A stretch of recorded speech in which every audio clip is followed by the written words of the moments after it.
po prostu to jest kula energii i to takiej pozytywnej energii i niesamowitych emocji. Jest to człowiek, którym można się zafascynować w trybie natychmiastowym. Spędziliśmy już kilkanaście albo może już kilkadziesiąt godzin na wspólnych rozmowach, które cały czas jakby potwierdzają to, że serce, dusza nie ma granic, że idea jest czymś większym i głębszym niż narodowość, niż cokolwiek. I człowiek ten, no po prostu dzisiaj się nam przedstawi, jest Szkotem z pochodzenia, muzykiem, a resztę to może niech sam opowie, kim w ogóle nasz gość jest. Nazywa się Brian Allan i mieszka w Polsce od 18 lat. Od tego momentu przechodzimy na język angielski i pojawią się tutaj napisy, oczywiście na dole. Przepraszam, ja za swój język będę się starał jak najlepiej.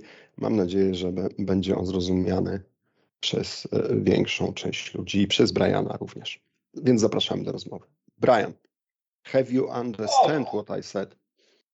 Most of it. Okay. Please tell us something about you. Firstly, please welcome with us all. We would like to welcome Brian on our podcast, and I hope our conversation today will be very insightful on the matter we will be talking about. I hope so too. Thank you, and it's a pleasure to be here. I'm very touched to be invited to your wonderful podcast because of our meetings that we've had already in person.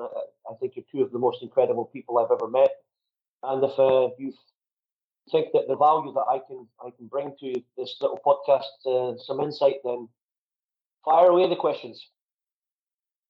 Okay, we try to speak today about three very important topics, I think. One, and the first topic, this is about father figure. What is for you father figure? What do you think? How big impression made on you, not only just your father in your life, but over authority, men's authority, and which of them were good father figure, which of them were toxic, and good examples for toxic manhood. This is one topic.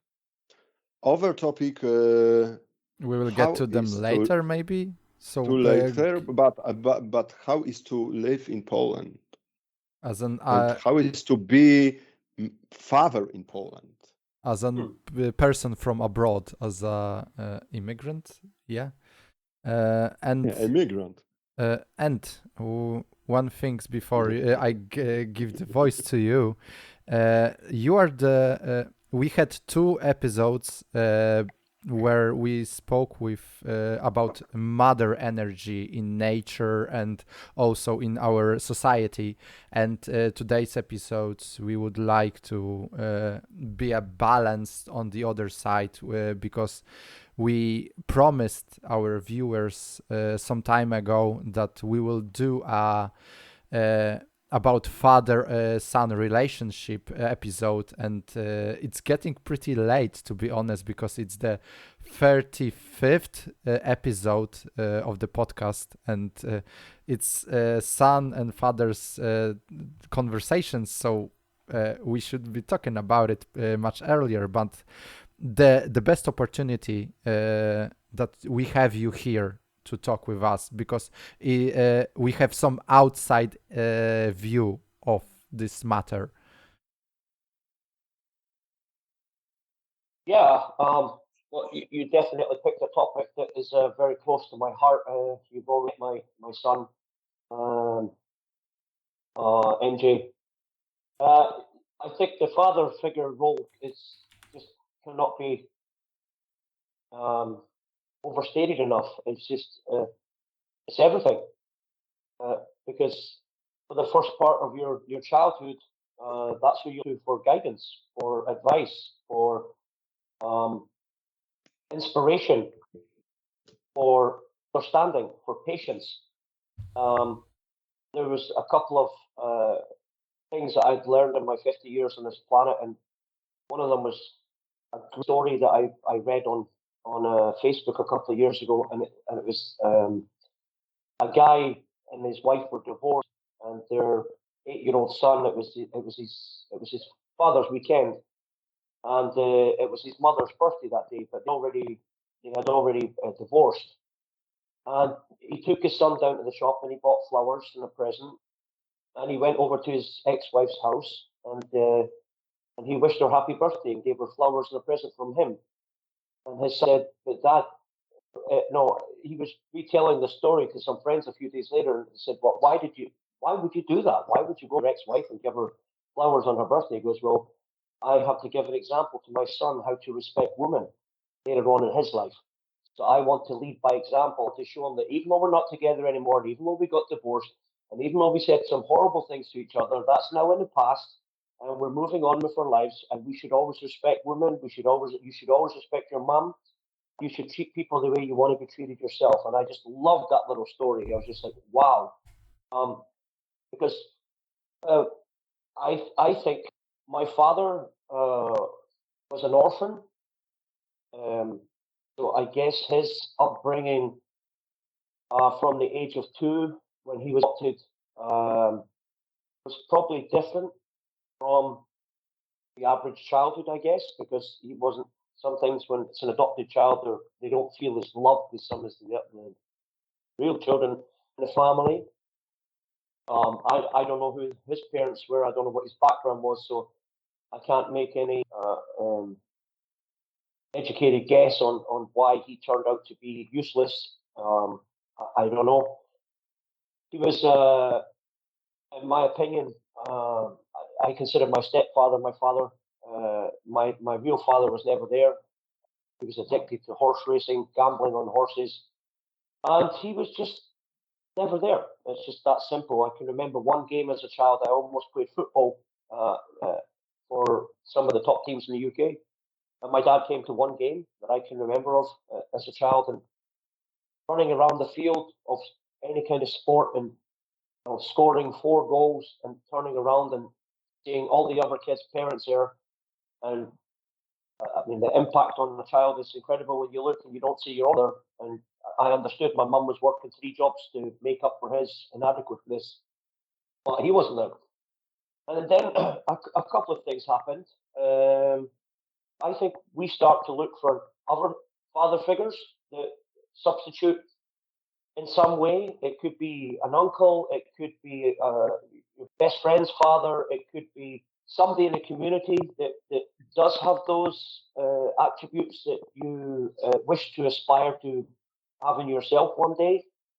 I don't know. What do you guys think about that? Do you think that's a logical explanation? That I think there was a fantastic movie on last night, Marlon Monroe. It's a brand new movie just came out called Blondinka, and this movie is very dark, and it's very, very dark. And the whole undercurrent of the movie is how much she never met her dad, her real dad, and how much she longed to have any kind of relationship with her biological father.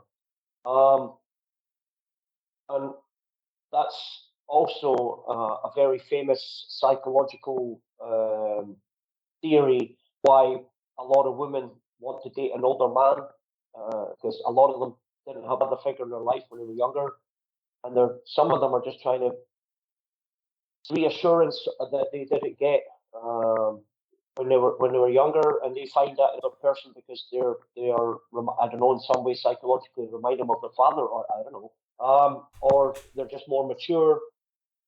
I know from my standpoint, son MJ and Nadia, I'm reading all the time, listening more than I ever have to people like you for guidance and advice to become. I already think I'm a pretty good father, but I want to become better all the time, more understanding. And I just about finished this amazing book called The 7 Habits of Highly Effective People. And the 6th habit is first seek to understand, then seek to be understood. It actually came up in a couple of the other books that I read. The authors were probably a reason the book sold 40 million copies. The authors were saying the same thing. We don't listen enough. When we talk, we're only talking about things that we already know. And people are not stupid. They know when we're not listening to them. We should listen with empathy when we're really listening to somebody, or we shouldn't even bother engaging in dialogue with them because we're not interested in what they're going to say. So first seek to understand, then be understood means that you have to look at the other person's point of view, put yourself in their shoes, try to understand where they're coming from, what their needs are, and then once they explain that and you fully understand what their needs are, then you can talk and say, well, from my side, I think this. Where's the middle ground? Where's the compromise in every relationship? And I actually put the practice the other day. I was very proud of myself.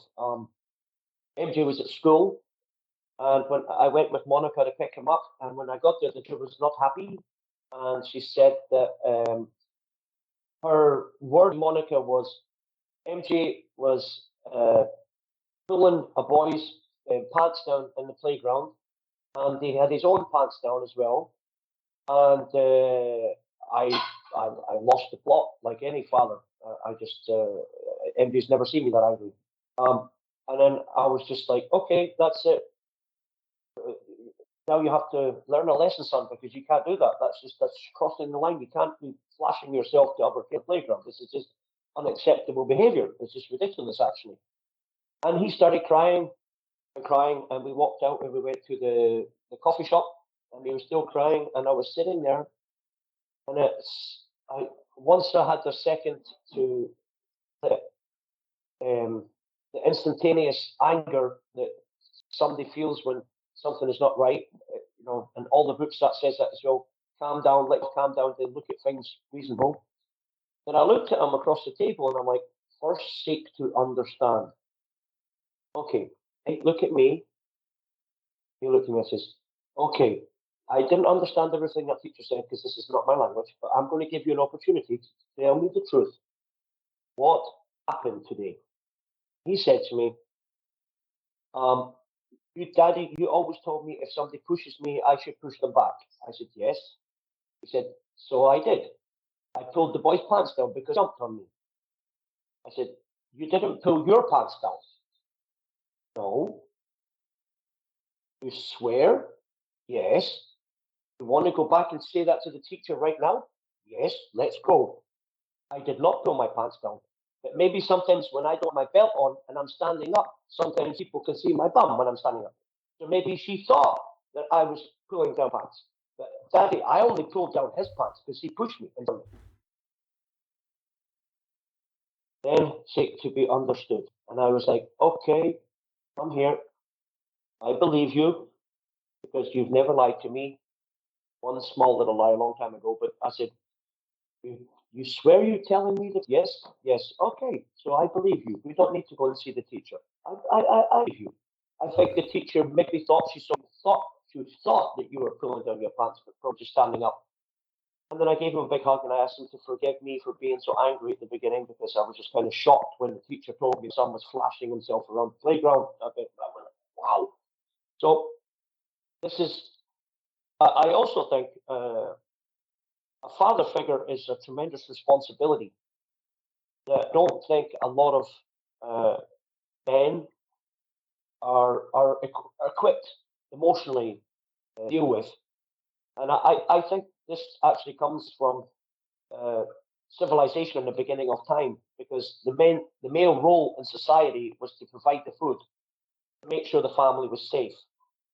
And as far as we come with gender equality and all this stuff, and I understand it, that fundamental core belief, so many men, is that they just have to work hard, put the food on the table, put the roof over the head, and they think their job as a father is done.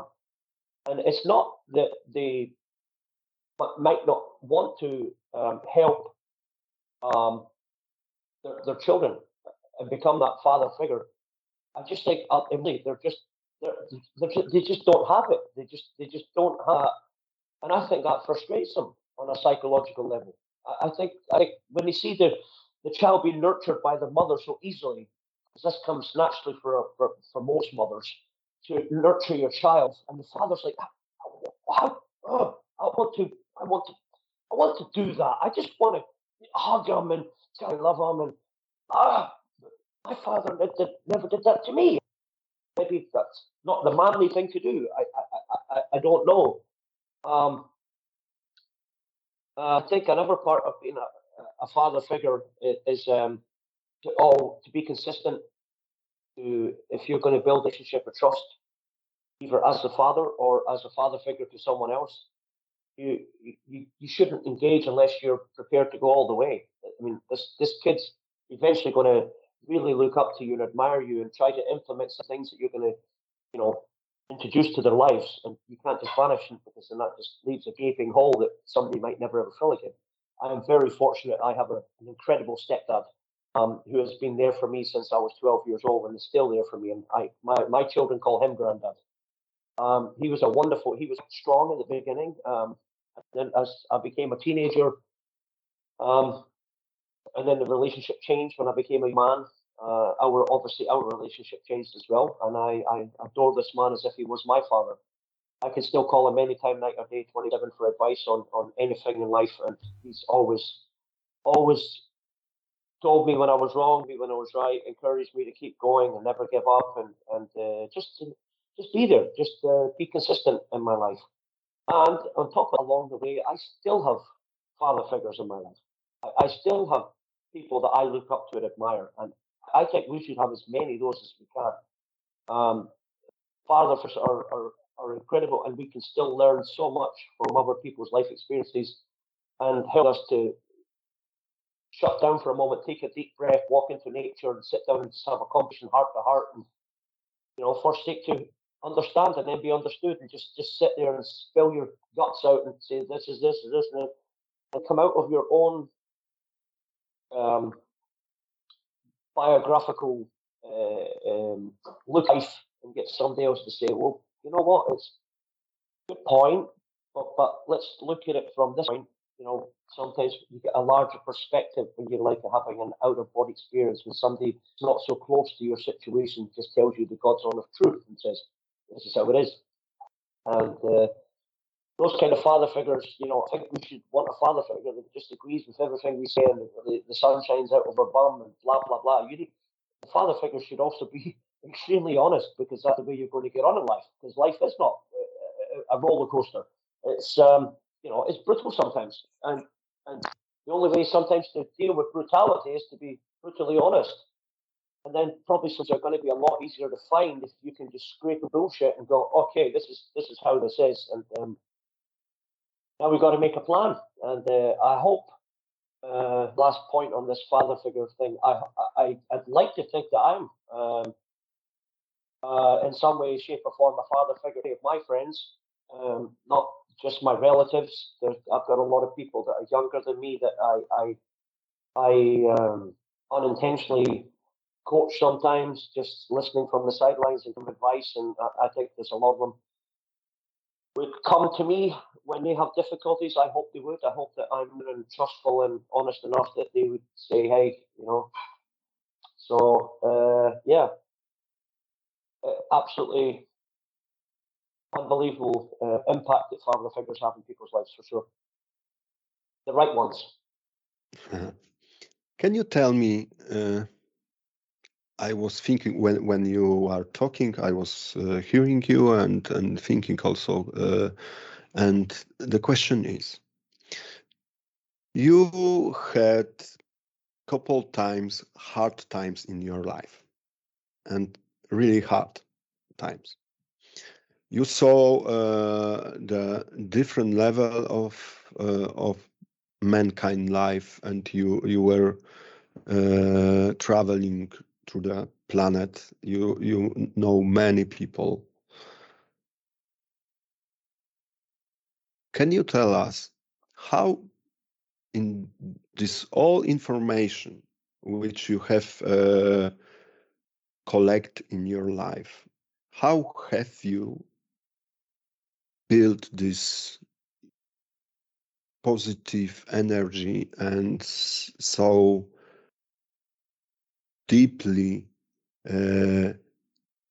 filled with hope for better days?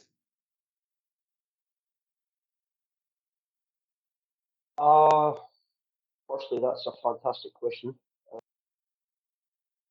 Actually, last night, Monica was telling me that reading a book, and the book stated that 10% of children that through a childhood similar to what I went through turn out to be unbreakable. That nothing can break life. After it's only 10%. There's 90%, unfortunately, that don't become unbreakable and become quite fragile. I guess I'm one of the I would say 1%, never mind 10%. I cannot actually answer that because I don't know. My brother killed him when he was 18 years old. When he ran into the first bit of troubled times in his life, he jumped off a 29-story building. I didn't. I was attacked twice by two pedophiles. I was groomed for years by an old man who tried to take sexually advantage of me and touch me and disgusted me. I was raped when I lost my virginity when I was 11 years old. I punched from pillar to post every day at school for 7 years. And when I came home, my alcoholic mother, then she was an alcoholic, beating the shit out of me. My dad was never there to protect me. And there's more, but I don't know. I just something inside of me just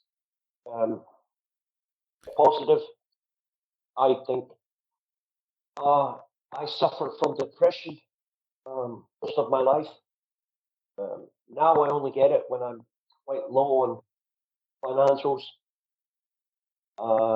That's the only thing that kind of brings me down nowadays when I was on my knees financially. But apart from that, pretty much everything else I can handle. And I think maybe a part of it is that I've always believed that I was put on this planet to help children. Through education, through music, and now through sports, combining them all and finding a message.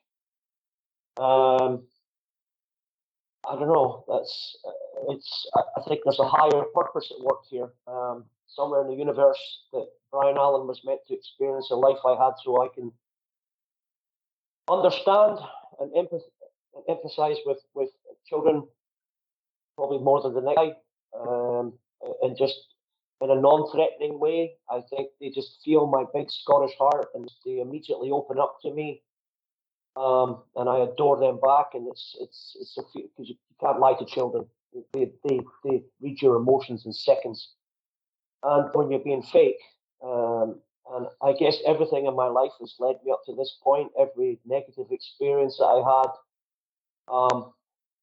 we spoke about that one of the first meetings. The way your brain works is it gives you whatever you want it to give you. If you want to feel crap about yourself, your brain will help you all day and remind you of all the shitty things in your life and mistakes you made and people you betrayed, and your brain will help you all day. If you ask it for the opposite, your brain will do that too. It will give you the positive. And I guess most people would say that Brian Allanen is the most positive person they've ever met in their lives. But it's amazing how much a smile can hide. And in English, there's a very famous expression: every super happy person is normally super sad on the inside because they overcompensate how they really feel.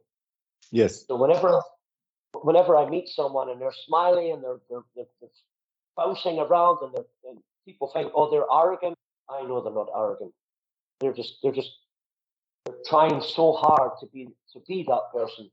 They just they overcompensate for. And I read them 100 miles away. So I think that what we focus on obviously is 9 times out of 10 what we're probably going to become. So I focused on the things that I could control. I focused on trying to find a job that wasn't just a job, but actually gave something back. A way to financially support my children and be there for them and give them, I would say, just a normal childhood. I wouldn't even say like an amazing childhood. I don't spoil my kids. I'm very kind to them, but that comes with them being great kids. So I think I focus on trying to remain as healthy as I can, so I can inspire other people to work out to get there. I try to always honor my word. I try to be authentic in everything I do. Yeah, that's pretty much it. I just I think if I thought about the negative things that I went through, I would kill myself for sure. I would just jump off a bridge. But the thing that stops me from doing that is that, well, the first reason, if you want me to be really honest, is the pain that would be left behind for my kids, and I just can't do that. So it's just never enough for me. And secondly, I am so grateful for meeting people like you and having you in my life now. And when I look at the friends I have around the world and the absolutely unbelievable experiences I've had all over this, and I continue to have every day of my life, there's no room in my mind for sadness. There's no room in my mind for negativity. Because I've got the GPS, I've got the roadmap, I've been there, I've been down, I've been so down that hell was above me. And I just, the devil was living upstairs. I was that down. And I was just like, hey, yeah, I'll get up there in a minute. So also, I think it's a work in progress. I think that we are always going to be working on ourselves. There's never any product in every area of our life. Till the time ends. Yes. And that's beautiful. What books I just finished talked about what it would be like if you had no life. And one of the most beautiful things about living is it actually ends. Because now you're like a purpose to do as much amazing things as you can in the space of time that you have here. And it was quite an interesting concept because I was like, wow, that's actually really cool. The whole because if you did live eternally, it would be boring. You would perfect everything, and you would just be. I think we spoke about that the last time we met. So it's quite an interesting concept. It would be like a project that you don't have a deadline on. You would stretch it in time so much that it didn't matter even at all, because you would do it at the last day for most of the people. I wanted to comment on the fatherhood topic because the first story you began with. It told that father figures, fathers are the people that will go through great lengths and heights just to give a meaning for their son and set up a high standard for them, so they will know how to operate in future and for their development as a character. So I think it's great and amazing and very important part as to being a great father. And I think I got it from my father. He really even his life when he was young and I was very little. His life wasn't really organized really well, from what I heard, but he really did the best for me, from what he could to do, and that means a lot, because all the things that he showed me how to do, he tried his best for me. And that's how I see it from this time perspective, I would say. and it's pretty amazing, to be honest. He raised an amazing child, because I think you're absolutely wonderful. And it's a great pleasure for me to meet you. And every time I'm going to meet you, I'm smiling on the inside, not just the outside, because your father inspires me, because I see your relationship, and I see that's what I, many years from now, with MJ, that openness, that kindness, that patience, that you said something very cool there in between your words. I think you can correct me right or wrong here.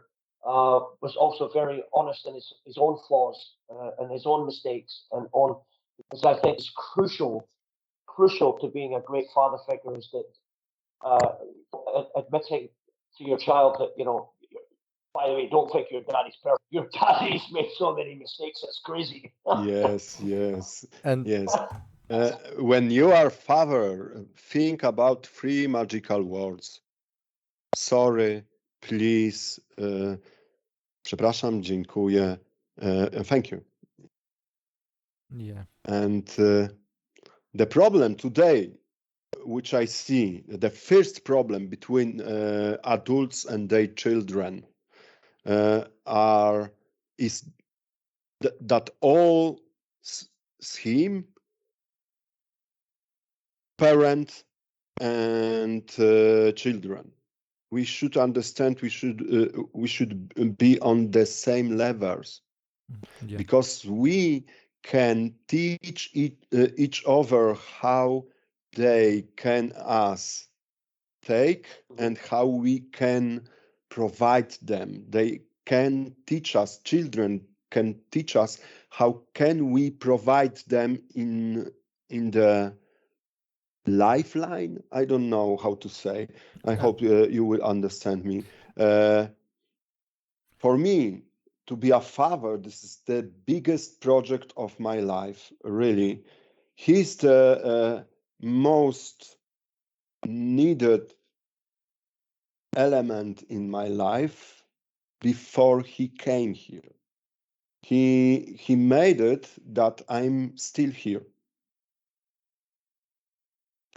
And when you as a parent, no matter mother, father, no matter, when you as a parent takes this information that your child or your children are most precious thing for your good future,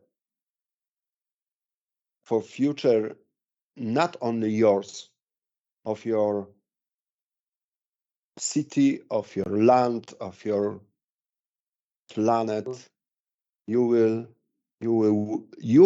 win this game. I wanted to say that what Brian said earlier, the most important thing in the relationship is always the communication, and you cannot get better fundaments. The baseline. This is the base where you start from there. If there is a lack of communication, the base won't be stable, and all of this building will be very fragile, I would say. I agree 100%. It's a metaphor I actually use in one of my keynotes that we discussed a few times, how to awaken a superhero. And I tell people, the sad part is this technology is becoming like a microwave society that we want things in a blink of an eye. And it's a little bit like a relationship. Yes, you can put a tent on a beach, but the first time Mother Nature blows, you're gone. There's no foundation. So, but if you build it with concrete and secure land, then obviously it takes more time. But this is life. This is interpersonal relationships, step by step. Nothing is like anything that starts fast, ends fast normally. And I talk about this during the speech, and also I think that children, like you said, can teach us so much. And I'm trying every day to not be that imposing father, not be that, yeah, I need to do this because I'm your dad and I'm bigger than you and you're going to listen to me and you're going to do it. I've found even in the last 6 months, I'm becoming much better at listening to Nadia, to ENG. I'm asking them all the time. I say, okay, here's the deal. I'm going to give you an opportunity to do the right thing, and I trust that you will do it. So, and there's a great example of that. We were in, he was on a summer camp, and the volunteers that were looking after him had said to Monica that he had been misbehaving during the summer camp and he wasn't listening some of the days. And we went into the Ronda Via Trashna, into the shopping mall. We happened in a pet shop where the young girl and the young boy volunteer, about 18, 19 years old, that had been looking after a few weeks in the summer camp, they were in the same pet shop. And I said, MJ, that was a really good chance to go up there and just say, look, I'm sorry for my behavior during summer camp. I know you guys were trying to, give me a nice summer, and sometimes I was not listening to you. And I said, okay.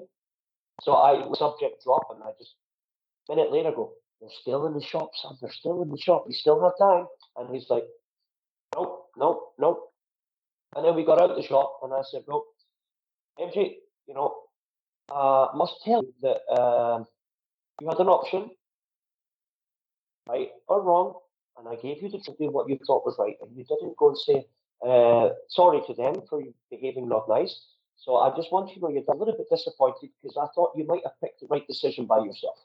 And then at that moment, he spotted him 100 meters down the shopping mall, and he went running by himself. And he ran up to him and apologized in Polish. And he came back, and I said, how do you feel now? He goes, very good, Daddy, very good. I went, yeah. I said, but I will always give you the option to do right or wrong, because these people are volunteering their time and they're trying to help you and do activities for 8-10 hours a day with you, and you're not listening to them and misbehaving. Nice, right? He goes, no, it's not nice. I went, very good. And since then, he's been much better, But it's a process. Yeah. Big process. We said it a few times here on this podcast that it's not about making the decision for a child. It's about showing them the choice and let them pick the road they want to go in.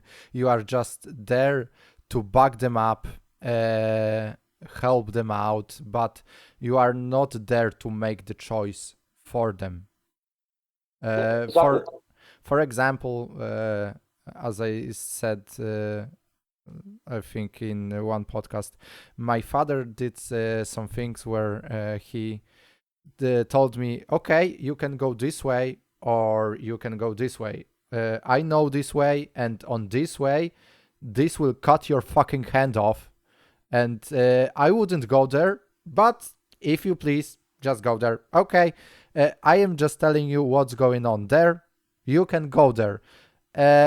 You will be handless, but I will be with you. On this road, I don't know what's going on there. And you can risk it for the biscuit and go there. It's your choice. But remember, I will always be there with you. And I think that's the most important part in this, what you said. I would like to comment on one more thing. Sorry. In life, and it's taken from business, but actually, when you say return on investment, ROI is normally a business-oriented abbreviation. Return on investment. And I think what your father did before you and still does to this day is in life, we get whatever we invest our time into. It's a fact.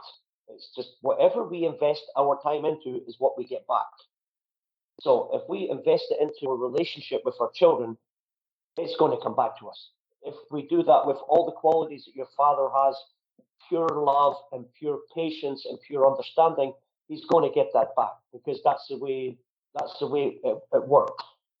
Also, I think fathers could also invest that time into themselves, because if they're mentally, physically, spiritually stronger, then they're much less likely to take that stress of life out on their child. And I think if they don't, what is it that famous psychologist said? The worst childhood for a child is to live the life of their parents' unborn dreams. It's unfulfilled dreams, because they are their own. But I think fathers should really get a return on investment in themselves, and that also means, looking in the mirror and buying these amazing books that I've been buying recently, trying to get smarter and wiser as I'm getting older. And also, I think this is a global problem, but men never ask for help.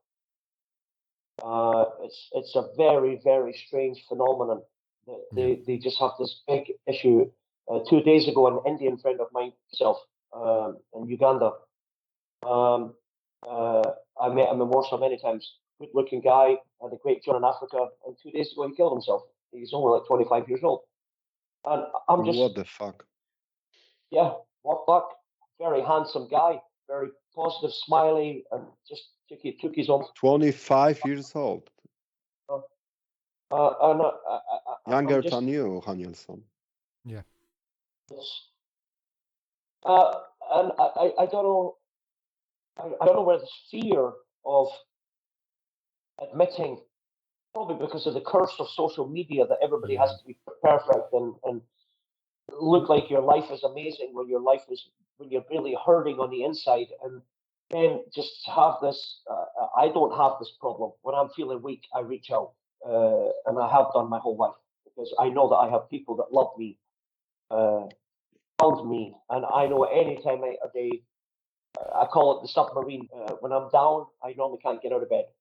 I'm just lying there, and I just, like you said before this podcast starts, she turns up like a bad dream, and just every positive part of your brain is going, get up, you know what to do, get up, move around, make yourself a coffee, engage, call somebody, and you just lie there.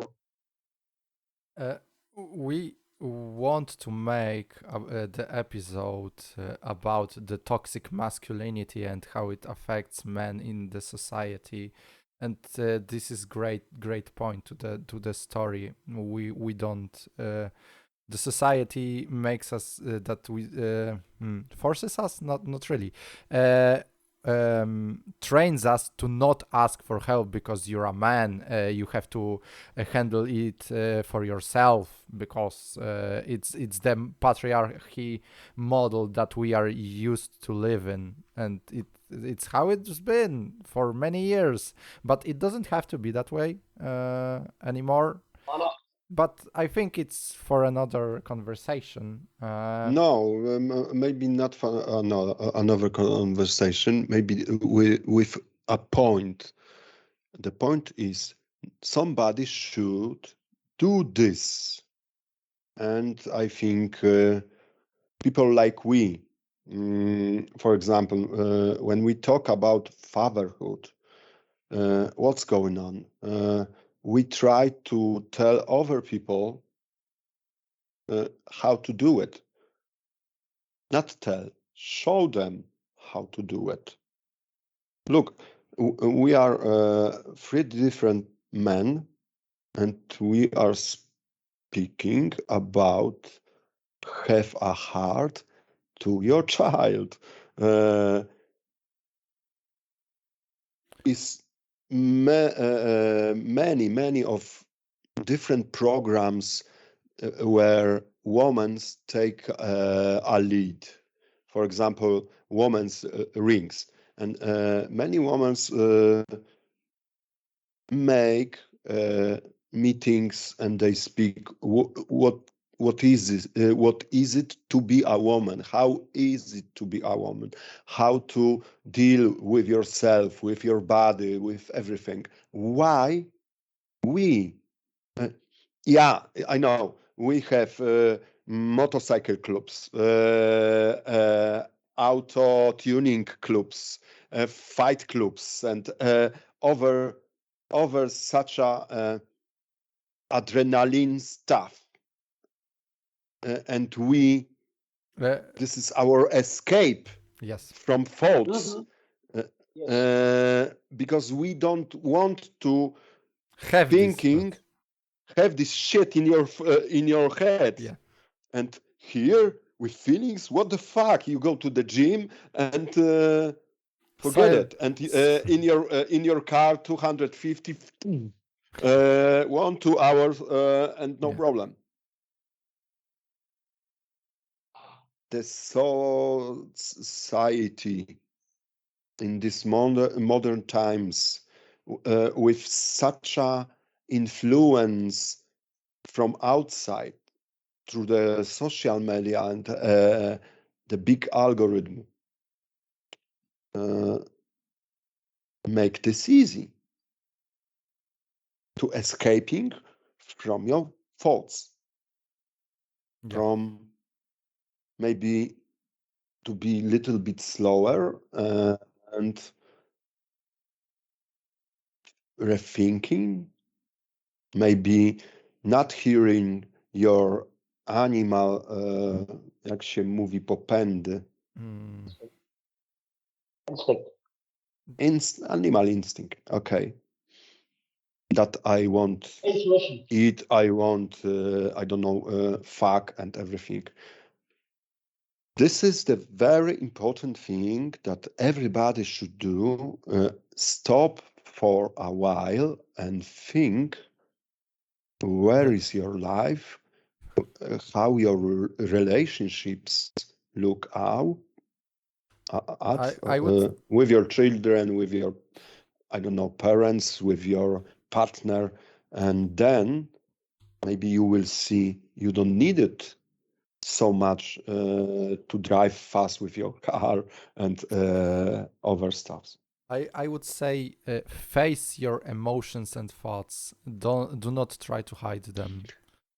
Just face So the them. question is why we men don't like deal with emotions. I think it's been passed down from generation to generation, and it became just that's the way it is. Like the mother was always the nurturing one. That was always her role in society was to raise the children while the man went out and worked and killed the dinosaur and brought the food. And then emotions. What are you talking about? I don't have to be emotionally attached to my child. I work 7 days a week. I put the bacon on the table. What are you talking about? Yes. And now I'm going to go drink vodka with Bob because that's what I do. I worked hard all day, and now I have to go drink something with Bob. And the kids are fine. They're with their mom, and until that cycle gets broken, and it's getting that way with this gender equality, with women getting more jobs and becoming more pertinent in big companies and earning sometimes more than men, and the more equalized the world becomes, then hopefully that equalization will not only be in the workplace, but it will also be home. They can start saying, okay, well, yeah, but I work too, darling. I mean, these are our kids, not just mine. I mean, I have to mother them for the first couple of years. I get that because and I have to do things that a mother can do. But then after that, guess what? It's 50-50, buddy. and I'm not just talking about putting the bacon on the table. I'm talking about emotions.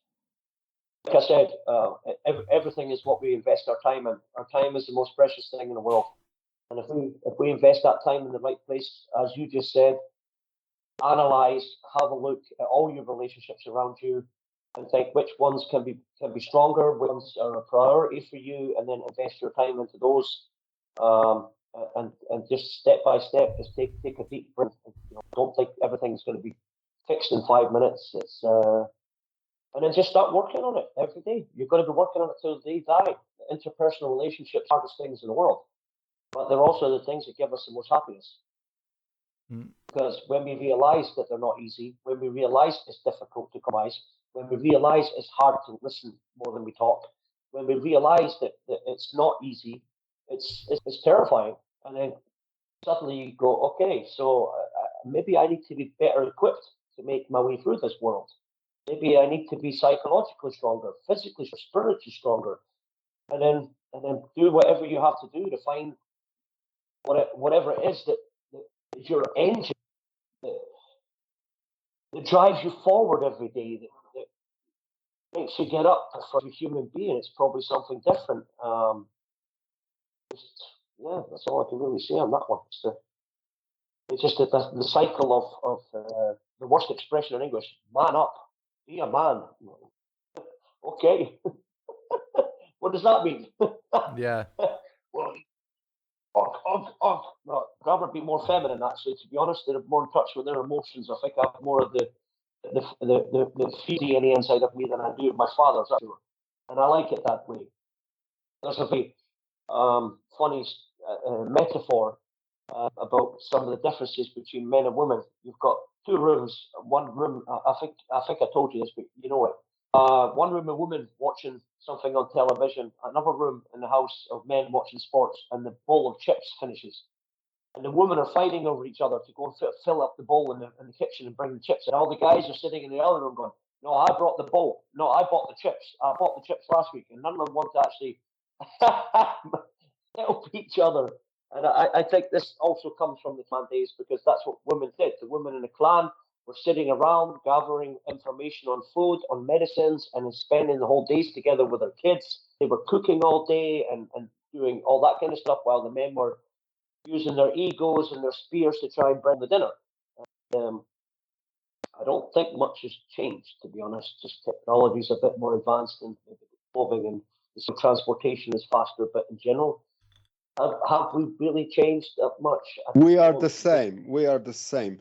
Maybe our brains are a little different, because in times which we were living in the woods, it was time you should be prepared for many from small insect till, I don't know, snakes, to pumas, panteras, and others, I don't know, such a stuff.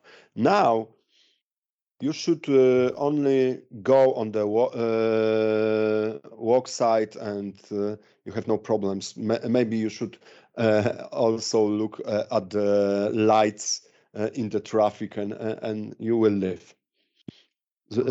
Different areas of our brains are used today than, I don't know, for 20,000 years, 30,000 years.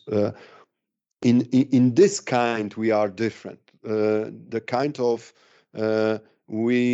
our brains felt much safer than 500 years ago, 200 years ago. But still, we use it much more over parts of brain to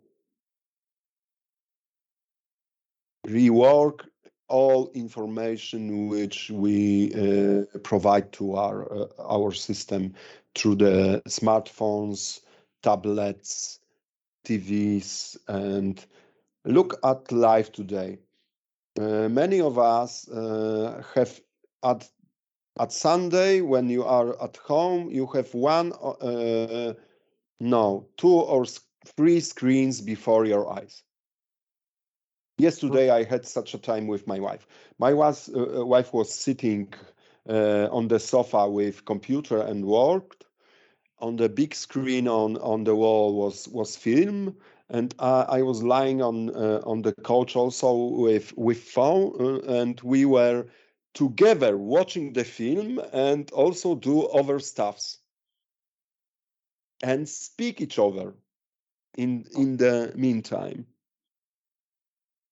And can you compare it with, I don't know, 200 years ago when you are at home with your woman? We just accidentally brainstormed the reason why, because I had a little bit of a eureka moment when you were talking right now about the imps and the snakes and the pumas and the tigers. And, you know, there's an expression in English that safety in numbers came from those days. It came from when the clan was together and everything was, you're all protecting each other and you were safe from wild animals and everything else because you were in a large group. And then once you become isolated from that large group, the chances are you would die. You would be eaten by a puma or starved to death, or you didn't have the protection of the clan. This is another expression in English is go with the flow. Nobody wants to be the odd one out. Nobody wants to be the one against the system. So I think, has there been emotional men from the beginning of the Stone Ages? Yes, of course there has. But did they man up and go with the crowd because they didn't be kicked out of the gang? For sure. For sure. They didn't want to be isolated. They didn't want to be the one, let's kill another wild beast. And suddenly this guy starts going, well, you know what? I kind of don't believe in violence, and I feel like I'm a vegetarian actually, more like a vegan. The big like, what's he talking about? And I think we should be nicer to our children, and we shouldn't hit our kids. What the fuck? Get the fuck out of here! And they didn't. They just shut their mouths because it was survival. They just went, you know what? My father hit me, so I'm just going to hit my son. That's just the way it goes. That's it. And that's how it's been since the Stone Ages. You just go, humanity, just most of them are not resistors. They're not rebels. We like to think we are, but we're not. Most of us are sheep. We just go with the flow to just have as easy life as we can possibly have without any friction. Stay in the safety of the clan, even if it's not really what you believe in, but it's an easier way to live. It's nice and comfortable and safe until your head is fucked. Because it's not that, because you're just living a lie. And the circle goes on and on and on. There has to be the first one to break the circle, and then the whole fucking system collapses on itself because the circle is broken. And maybe the first two generations will have there is no energy more in this system. Yeah. There will be maybe very hard times for the few generations, but after that, the new circle will start, and hope for the better circle than this one. I see this, son, please. I see this in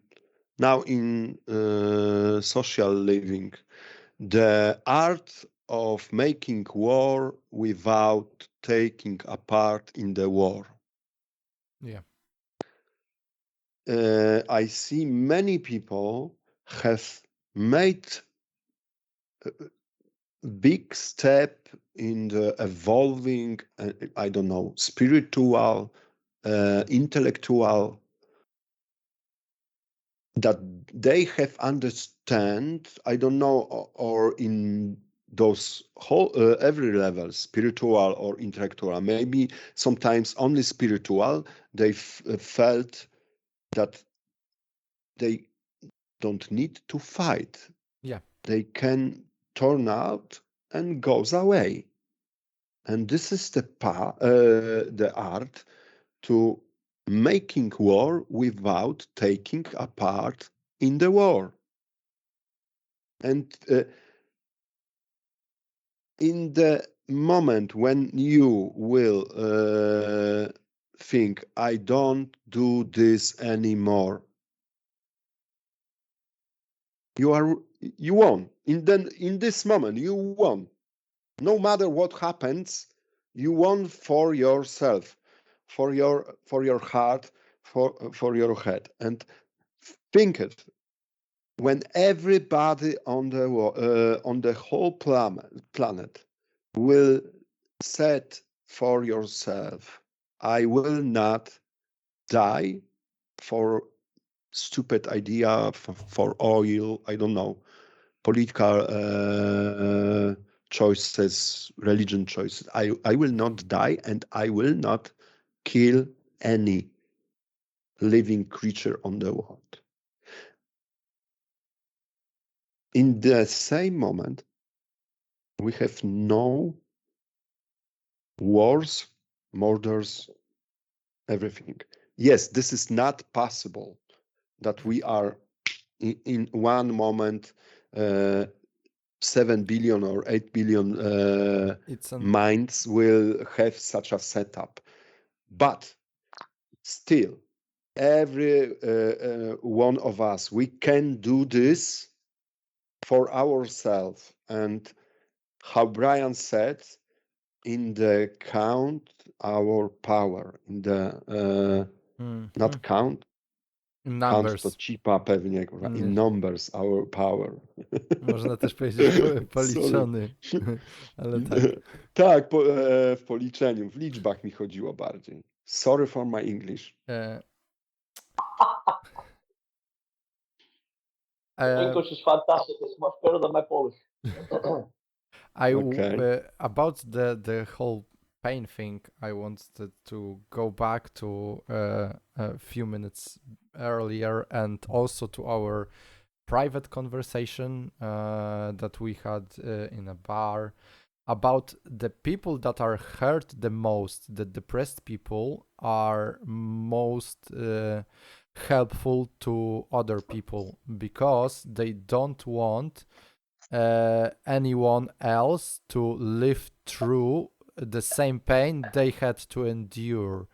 So I think that's why your very sad origin story is added to this, saying that you don't want anyone to feel the way you felt through your young life, and you want every kid to have a normal childhood instead of what you experienced, because that sounded like a fucking horror movie. Yeah, it pretty much was. If it wasn't for my best friend Sean, I had one friend when I was a child. For 12 years, we were outside every day, and he actually killed himself in a gun accident in 1991. He joined the army, I joined the army, and then he was in Northern Ireland. He got posted to where I was, Scotland, so we could be in the same army camp. And I was in Canada on a 6-week exercise. He was guarded under with some young recruits, and he was showing them a gun trick, and the gun trick went wrong, and he blew it off. And he was my only friend when I was a child. So for him, my childhood might have been very different.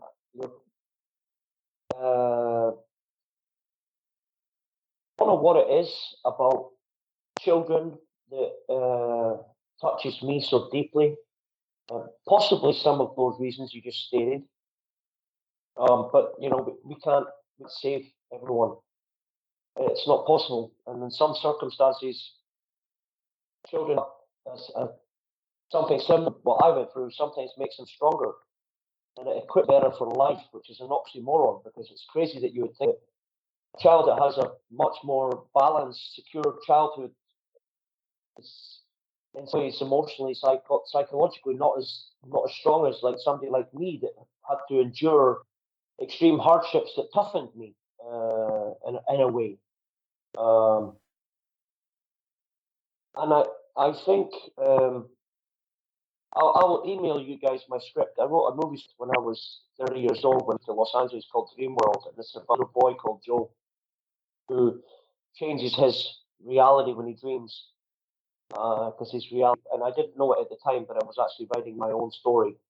And I realized that the day my daughter was born, my inner sadness that I felt all my life vanished, because I knew that the same way your father felt about you, that I knew there was somebody now in my life that loves me completely and will forgive me and be there for me as I will be there for them, and I'll have a best friend for the rest of my life.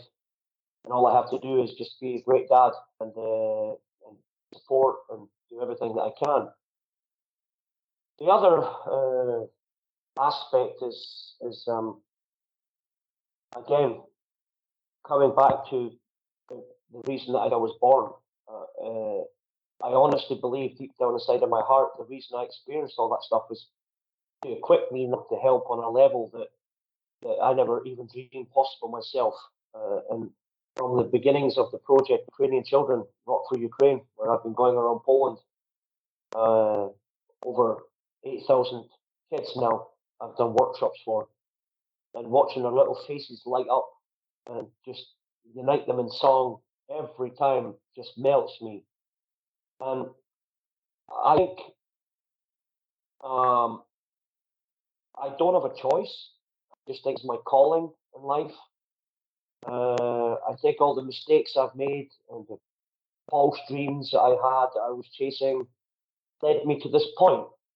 I would start a company, like I tell people all the time, even I don't have a job, because rock your business is not a job for me. Because I'm not only integrating your team and helping them communicate better, which obviously makes their work more effective, makes them happier at work, makes them be longer employee for your company. I'm looking for the 1% in every workshop. I'm looking for the person in the office, the person that doesn't really fit in, the person that's a little bit weird, the person that's a little bit shy. I look for them during the workshop, and I bring them in like a lost sheep. I'm a shepherd, and I just bring them into the group, and before you know it, they just start singing along with the other people, and before you know it, they're a choir, and they're singing their heads off, whether they've got a good voice or a bad voice. And I know that I've changed at least one person's life. I know that they go home and they tell their kids and their partners, I was a rock star. And I took that same concept and started doing it for the refugee kids.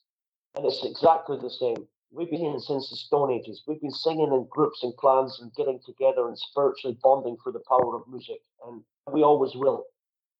It overrides every language that's ever been created on this planet. We're singing before we're even born. We're hearing music inside the womb for 9 months when we're inside of our mother's stomach. We come out, we're in the sleeping, and they've got this little musical thing that's going around us. We're hearing music before we learn what the words are all our lives, and it's just an integrated part of our DNA. And does it heal? For sure it heals. Can we find solace in it? Yes, of course we can. Can we become better people integrating in groups with other people that just want to sing away those? Yes, we can. And people like me, I'm just a conduit. I'm a mediator. I'm just channeling. The universe is just coming through me. It's like songs. I don't even remember writing the song sometimes. I don't know where it comes. I just write a song, 10, 15 minutes. It just flows through me from the universe. A conductor, like an electrical conductor, not a symphony conductor. And I think that one day I'll meet that child that might change the world. That will be better than the sum of everything I could ever be in my life and the people I've met. And they might have a critical moment in their childhood that I'm there in some way, and I help them get through it, or my story helps them get through it. Because one day I will write my story, and I know it will help millions of children around the world. Because my Dream World story is touched on it partly from some of the things that happened to me when I was a kid, and it's a very powerful, not only my own experiences but stories from. Hopefully, your dad will give me some great stories for the book. Other people that went through arduous childhoods that somehow found a way to not give up. Like my friend did a couple of days ago, and like my brother did. And I think that might be inspiring for some kids. I don't know. I had an investment meeting in Finland many, many years ago. I was sitting there with my business partner and some very rich Finnish guy, and halfway the investment meeting, he turned to me, he goes, so what is your calling, Brian? And I gave probably the worst answer I could ever give in my life, because we didn't get money. I said to him, I went on an emotional 15-minute monologue about how I wanted to inspire children around the world through the power of music, how I wanted to get superstars making CDs for kids that were dealing with issues they go through in their lives, but through music. The younger kids would get obviously younger songs. The older kids would get songs about everything, about the issues that are around them every day in the world. And I finished. He looked at me and he goes, "You're a musical prophet. I'm not going to give you the money. you're a musical prophet." And I said to him, "Are we all musical prophets?" And he didn't know what to say. I said, "Since the beginning of mankind, haven't we all been singing around campfires? Haven't we all been singing to babies? Haven't we all dissolved fight in the family through music? Haven't we all integrated with families and become a bigger clan through music and through singing? Aren't we all musical prophets? Haven't we gone to churches all over the world in every kind of denomination singing together? Doesn't that make us all musical prophets?" And he's like, "Wow." I said, it's the only thing that connects us. Music. It's so deep inside our DNA, it's incredible that it can affect our emotions. Imagine watching a movie without strings. Imagine there isn't that beautiful little piano line when something emotional happens in the scene. And the guy plays six on the piano and you have goosebumps all over yourself. Imagine you don't hear those crashing drums in Metallica. Imagine that's not there. Boom! There's so much spectrum of music that emotionally touches human beings on a level that nothing else does. It's just, and our connection with it has been there since the beginning of time. So yeah, so I think your question was very beautiful. Yes, definitely. Some of the things that I wish, like I said earlier in the podcast, I wish I answered that question of why I remain so positive thinking. I don't know. I guess somewhere deep inside myself, I decided I wanted to be happy, or I wanted to invest that time that we have every day. What I would about, because that's also my time, and that's how I invest my time. I would choose. I had always have an option to choose what I want to think about, whether it be about myself, about my relationships, about my family, about my history, my future, whatever it is.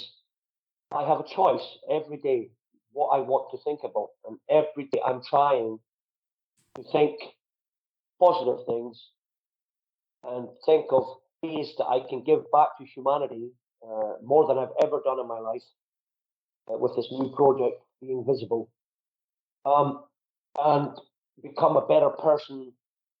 I'm trying to educate myself more than I've ever done in my life. I'm learning Spanish now at 100 miles an hour. I'm actually number one on the, let me check 1 second. It's the only time I'm going to touch my phone on the global chart. Am I still, today's the last day. I'm on a global chart on Duolingo for learning Spanish. And I was in first place. Let me see, matter of hours. See, I'm still in first place. You probably can't see it. But, oh yeah, you can. Yeah, got it. So there's 7 hours left. So I'm trying to educate myself. I'm trying to understand myself. This is becoming an incredible, again, seek to understand. And I think that should begin with understanding yourself. And that is not an easy topic to understand, because it's we are very complex people. I'm trying to understand why I'm angry sometimes.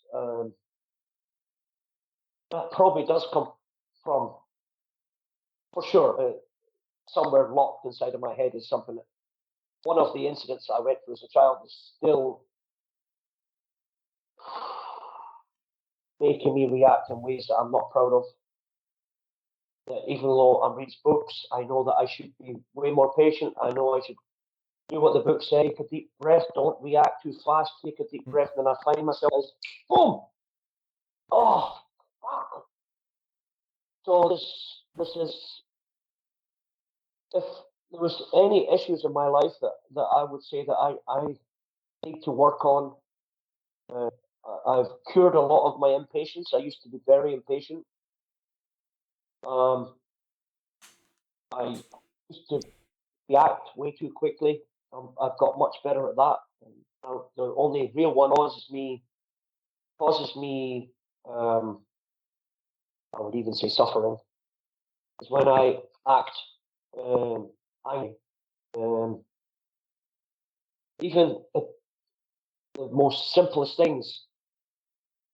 And I find myself just like somebody walks across me on the rather, for fuck's sake, why did you just walk right in front of me, for fuck's sake? I'll be saying it inside of my head, or somebody bumps into me on the bus, and you know, and I'm like, I can just say, excuse me. I mean, it's just such rudeness, and I just find myself reacting. But you know, in all these books, it says we cannot expect other people to have the high standards that we have, because then it's just going to depress yourself. Because it's not. It's easy to read that. It's. Do you ever? You know, this is a bit of a confession now. I'm sometimes angrier than I would like to be in just normal everyday circumstances, that I'm trying so hard to, you know, even as the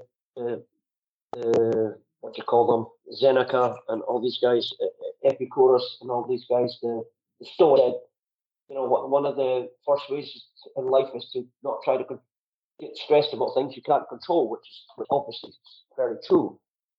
So I'm working on it. I'll try to get to the root of the problem. Why I'm for such a happy person, I could be so easily irritated and become angry and not proud of myself in the blink of an eye, which is actually terrifying. It's like this. Oh, so yeah, there's a confession for you. Superb. Thank you. We are, like you said, we are very complicated. We people, and we are not in our minds and in itself a monolith. We are not monoliths. We are built from many pieces, and our behavior came from many different places in ourselves, from many different rememberings, and it depends how much shit, you have to work with in your life to deal with it. That the way is the hardest, but will bring you at the end more patience, the humble which you have, Brian. This is something what I love in people, and teach myself how to be so humble like you. This is the fight between super ego and ego. Which of them will in life?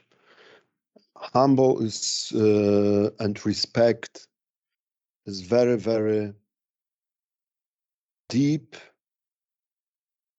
in our lives, like a tool, and many people forget about it. Second side of this is self-guilt, about which you said in this sequence. this is not good solution to put the guilt in yourself. If you felt guilty, think why and where is the beginning of this guilt, and is this from my feelings, or is this rational to take? And I will say something about 70-80% is irrational guilt, made from your emotions, maybe from your superego, from your moral, your norms, like you said. We are still evolving, to the end. This is to the end of the time. You will be changing yourself, your environment, because you have very big influence. You are like a person. You have very big influence on your environment. Everything what do you have in your head will tomorrow your reality. Why? Because you are your head. Here's the situation. And when there comes this guilt and everything, walk with it. Ask him, why are you here? What are you doing with me? What brings you here? What brings you here? What do you want to teach me? Yeah. Motherfucker.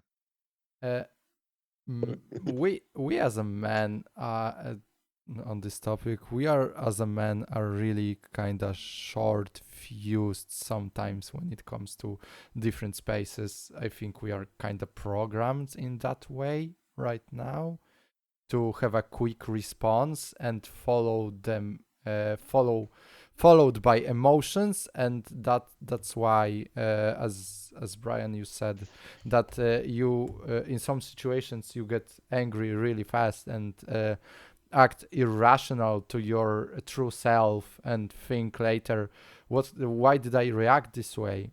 I think it's because of it. Because testosterone. Yeah, also, but because of our biology, that when we were hunters, we were supposed to act fastly and based on our emotions and our stimuli from the brain. And I think that's why we are built this way, but not talking about it and not facing the problem, the elephant in the room, we are not gonna make it away. We will make it more hidden and more compulsive for ourselves, I think. With that, if I may jump to another topic, when you were talking about your Spanish lessons, I think it was a good point to ask the next question.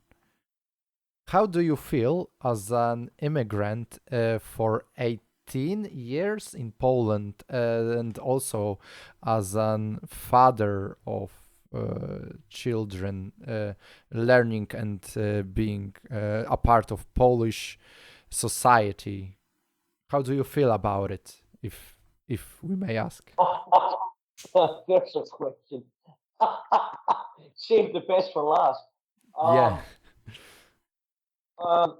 I love Poland in general. I wouldn't be here for 18 years if I didn't. I think Warsaw is the safest city I've ever lived in life. I have traveled all over the world and I've never seen a city as safe as Warsaw. The cost of living here is very good as an immigrant. The job opportunities here are always good for foreigners coming here because you have native English off the bat. On the having Polish children, I can't think of anything in my life that I love more. It's been a one experience being their father so far. Negative side about Polish life in Poland for a foreigner is the mindset, the jealousy, the win-lose mentality of most business people here. The quick buck, they would take $1 now rather than wait for 10 tomorrow. It's mentality of corruption, of you must know somebody somewhere, that's why you got the business, that's why you have money. But many situations I found myself in where it was very uncomfortable for me and a lot of foreigners that I know. But in general, living here, it's becoming a tolerant society. LGBT rights, gender equality, women, all this kind of stuff is getting much better. There's less and less stories of racism now in the news and stuff like this. I think for a country of 38 million people, it's we're doing quite well.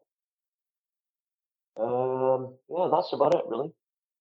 It's cool, and watching Paul come to the aid of Ukraine was the highlight, hands down, of my time here. The nation, not the government, the nation, the people coming together, Polish people, foreigners, saying they are in trouble. We need to open up our homes, our hearts, our wallets, our cars, and let's go. And the humanitarian mobilization was just insane. And to be a part of that, a small part of that, it also gives me pride. Ojca Szkockie, ale moje serce jest polskie. You know, I have a Scottish head but a Polish heart. My girlfriend is Polish, the love of my life. My kids are Polish. I spent a lot of money on a project called Poland Why Not, a musical project many years ago that helped make Poland's first ever international singing superstar, to give Poland a sense of pride musically. That failed dramatically. I lost more money than I would like to admit. And this is my home for the rest of my life. My Polish is always going to be dodgy because on Spanish it's very difficult to learn Polish. Even though I've tried many times, I even took a 3-month course, 3 hours every day. My head was like a kapusta after the lessons. I couldn't even think in English, never mind Polish.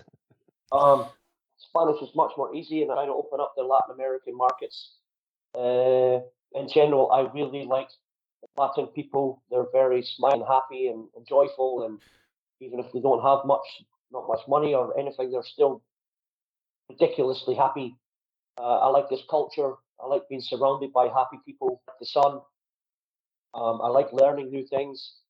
I'm looking forward to exploring the whole of Latin America once I get my Spanish up to a very good level. And I'm already opening business doors down there. I already did energize the conference in Mexico, Los Cabos last year, and next year I have a massive project coming for Huntsman. I'll probably move to Mexico for 3 months. Where we're going to do it's called Firm Matalan and the Great Corporate Choir Challenge, where we're going to do like a mini X Factor throughout each company to find out where all talent is in their workforce, and then we're going to put all that talent, no matter if it's singing or dancing or into a all singing, all dancing, multi-talent super choir, and then all the companies are going to compete against each other. The company choirs will compete against each other in a stadium.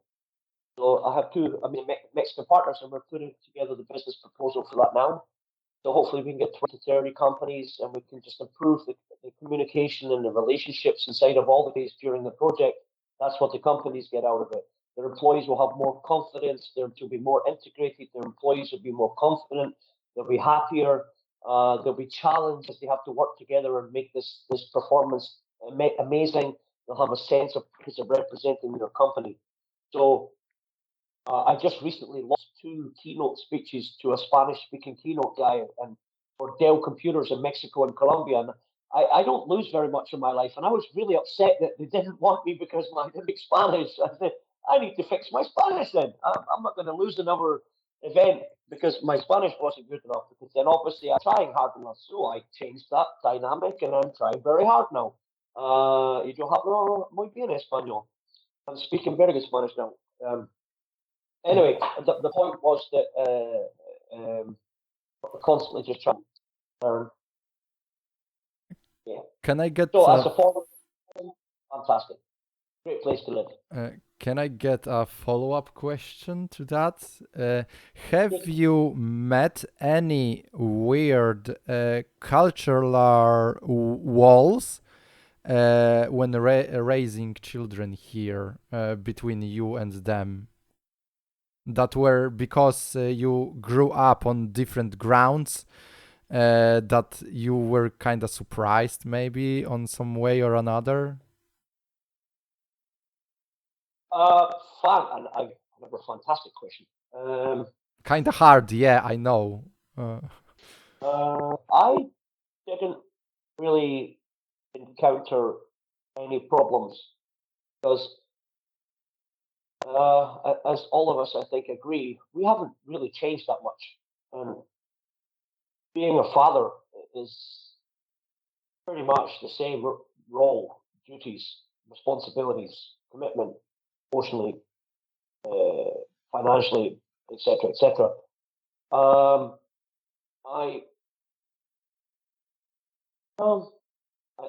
think it's pretty much the same. Like bobchers are always going to tell you your child is not warm enough. You have to put more coats on them, and people are freely going to give you advice on your kid in the street, which is they do that in Scotland as well. I think the only cultural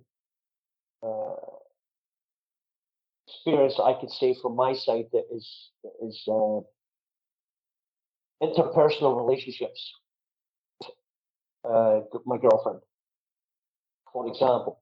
This is, as a father, this has taken a tremendous amount of work from my side and probably from every foreigner's side. Because of the cultural, the Polish people grew up in a certain way, with certain senses of humor, with certain expectations in life. Going back a couple of decades, those expectations were very miserable, not very optimistic. And this is also ingrained in their DNA from the parents and the grandparents through brutal times that unfortunately they've brainwashed or imprinted their shitty lives and missed dreams because of the communism and everything else. It's unfortunately came down in generations. Not all of them. It's getting better. And psychologically, it's more pessimistic than positive. Yeah. In my opinion, Westerners, or where I grew up, we're a lot more. And I spent 6 years in Canada, 2 years in Los Angeles. My mentality is much more. We can. Let's try. Let's do it. Rather than why bother? We're going to fail. I don't get that. Let's give it the best we've got, and let's do all the best that we can do, and not worry about the other else, because you can't worry about that, because one of the books I just finished, this Happy book, was amazing. He's talking about when a tennis player is playing against another tennis player, if you go in there immediately saying that that you have to play better to you're going to crush this guy, and when the guy starts beating you, you start stressing yourself because your mentality was all wrong. You should go in that game thinking, I'm going to do the best I can today. And if I win, I win. And if I'm not, my opponent will be playing better than me today. But I'm going to go in there and I'm going to play the best I can play today, to my abilities, for me. And then you're not stressed. Then you find out you start playing very comfortably, because you're just playing. You're playing to be the best you can be. And I think that's the same in cultural divides. Polish people grew up with different songs, different music, different TV shows. Like for example, when I go back to the UK and I do a workshop in the UK, my trainers are telling me that I blew the roof off the place. It was the best workshops they've ever seen for me, because I'm speaking my own language to people that I can communicate with, a cultural connection. That I know the TV shows, I can make those inside jokes. I know the characters. I can sing a British song immediately, get everybody singing. It's just different. Polish women, for me, tend to be extremely stubborn. In the UK, I can win maybe 25 to 30% of an argument with a woman. In Poland, I'm still on zero after 18 years. It's just I don't even know why I bother anymore. They're just they're just extremely, and I think this is in their culture. If we look far enough back, where, like, I don't know, maybe because the woman had to be stronger than the man, and raising the kid and being more emotionally involved. So the Polish woman just didn't take any shit from anybody. It's just, okay, that's how it is. If you don't like it, hit the road, Jack. I don't know, but they're very strong. I think this is a positive thing, but also it's a weakness, because I think sometimes that the colour divide prevents them from finding a great solution, because they stick to their guns too much, and they rather than the right solution to a problem, they just would rather be wrong, but think right. So they walk away from the argument thinking, yeah, I told them, but they were actually wrong. But I think that could be improved in general in Poland. Yeah, but apart from that, I think from both sides, I think it's a wonderful thing, because you can both learn so much about each other's cultures. One of the most beautiful parts about this world is that we are different. It's constantly interesting for us, and if we're open to it, the good and the bad, that we could find some very cool synergies. She knows that. She loved me, but we stayed together because we had a son, and we stayed together for the longest. And for 2 or 3 years, we were not physical with each other. I couldn't think of anything less I would want to do. She was like my buddy. We became like a married couple. We started a business together. She was helping me with rocket business, and we liked shisha, listening to rock music, and that's where the basis of our relationship was. And I can honestly say now, my relationship with Monica is my first serious relationship of my life, where we every single day together. We do almost everything together. I hate being away from her even for an hour. We fight sometimes over the most trivial little things, which I'm trying to stop, and she's trying to stop too. But I think it's an amazing learning curve to deeply involved with somebody that I completely adore, heart and soul, and spend almost every minute together, not kill each other. We love our friends' relationships. I think our relationship is incredible. And they don't spend time that we do together. So I think for the cultural side, it's quite interesting. If that is your question. Add to this beautiful sentence from you. From my point of view, it was in my life, private life, the very big blessing that I was traveling from time I was small child. I was traveling through Europe, and when I was 18 years old, I was living in Germany for 3 years, and those experiences, every summer to be on vacation in some other country, and then 3 years in west side of Europe, made in my Polish mindset this other kind of my look of life, that we can do this. So the blessing was, when I was young, I saw those other cultures, and I was swimming in that I'm not so super Polish vibe in my soul, because I know it from our story, and I love history, to study history. My father was in koncentrationslager. My mother was in Wołyń, Ukraine, and they were teenagers when Second World War was. So they have told me about it from Chris' first point of view. So I know this whole our generation trauma in Polish mindset, and God bless you that you have given me the travels, because travels have made me open-minded, and we should meet other cultures, because when you don't meet other people, you are scared and you feel you think they are your enemies. No, they are different, simple different, but they have the same meaning of life like you. They want to be loved, they want to be understood, they want to be, like you said, visible, they want to have family, and they want to feel safety. How Yes, 100%. simple, like this. Simple as that. And that is a very good note to finish this podcasting, because that is, I don't think of a more beautiful sentence I've heard today. That just, you put it in such a beautiful way.